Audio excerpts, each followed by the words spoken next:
25শে কদরে, 27শে কদরে, 29শে কদরে 5টি জিকির করুন, যা চাবেন তাই পাবেন। গায়েবী সাহায্য আসবে, পাহাড় পরিমাণ গুনাহ মাফ হবে।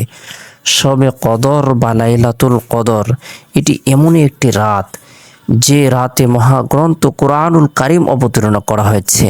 আল্লাহ তাআলা পবিত্র কালামুল্লাহ শরীফের মধ্যে ইরশাদ করেছেন, ইন্না আনজালনাহু ফি লাইলাতিল কদর, নিশ্চয় আমি এই কোরআনকে লাইলাতুল কদর অবতীর্ণ করেছি।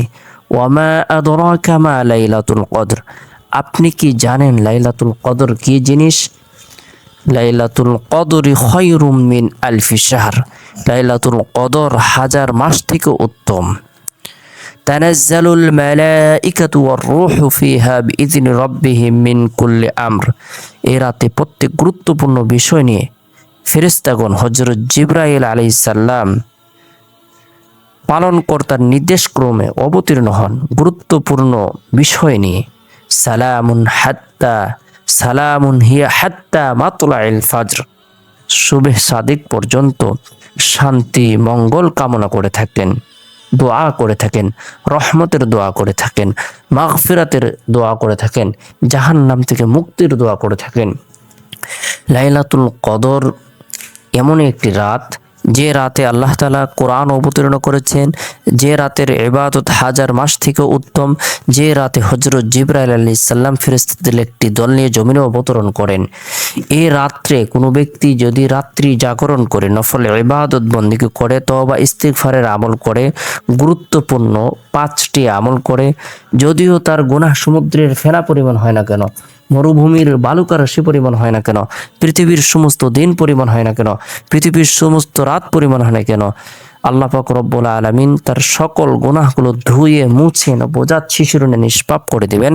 তাই গুরুত্ব সহকারে রমজানের শেষ দশকে যে আল্লাহ তাআলা অসংখ্য অগণিত নারী পুরুষদেরকে জাহান্নাম থেকে মুক্তি প্রদান করবেন, আমরাও যেন তাদের তালিকাভুক্ত হতে পারি।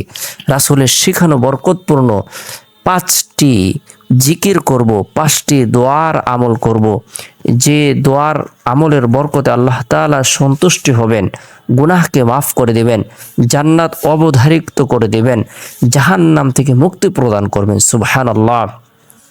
নবী করিম সাল্লাল্লাহু আলাইহি সাল্লাম পবিত্র মাহে রমজান উপলক্ষে 4টি আমল গুরুত্ব সহকারে করতে বলেছেন। 1 নম্বর যে আমলটি আল্লাহ রাসূল সাল্লাল্লাহু আলাইহি সাল্লাম গুরুত্ব সহকারে করতে বলেছেন সেটি হলো আল্লাহ তাআলার সন্তুষ্টি লাভের উদ্দেশ্যে কালেমা লা ইলাহা ইল্লাল্লাহ, আল্লাহ ছাড়া কোনো মাবুদ নাই, হায়াতের মালিক আল্লাহ, রিজিকের মালিক আল্লাহ, সুস্থতার মালিক আল্লাহ, সকল ক্ষমতার মালিক আল্লাহ।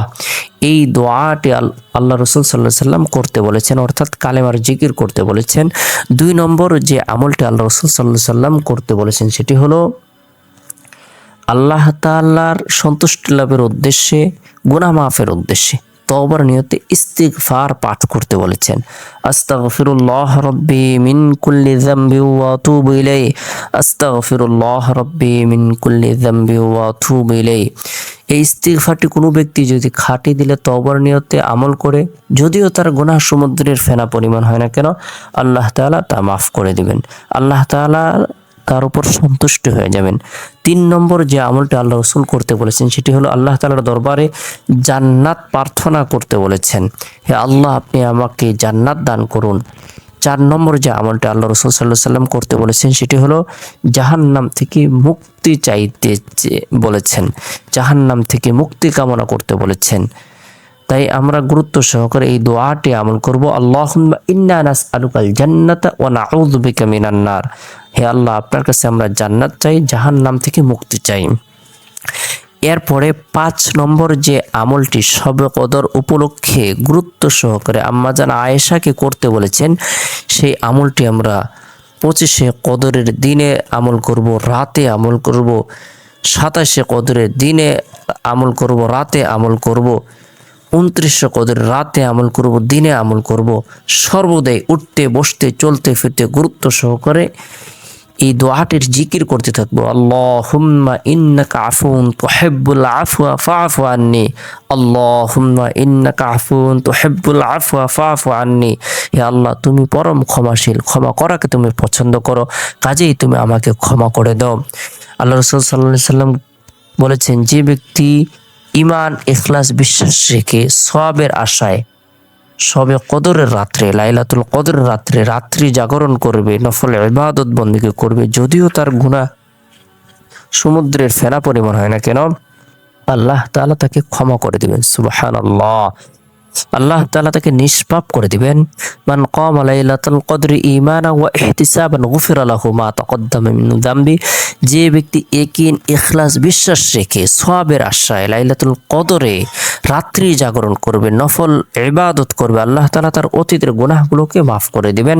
তাই গুরুত্ব সহকারে মনে আশা নিয়ে, আল্লাহ তাআলার প্রতি ভরসা রেখে, ইয়াকিন রেখে, বিশ্বাস রেখে, ইখলাস রেখে, গুরুত্ব সহকারে লাইলাতুল কদরের রাত্রিগুলোতে আমরা এই আমলগুলো করব। আল্লাহ তাআলা আপনাকে, আমাকে, সকলকে গুরুত্ব সহকারে এই আমলগুলো করার তৌফিক দান করুক। সকলে ভালো থাকুন, সুস্থ থাকুন।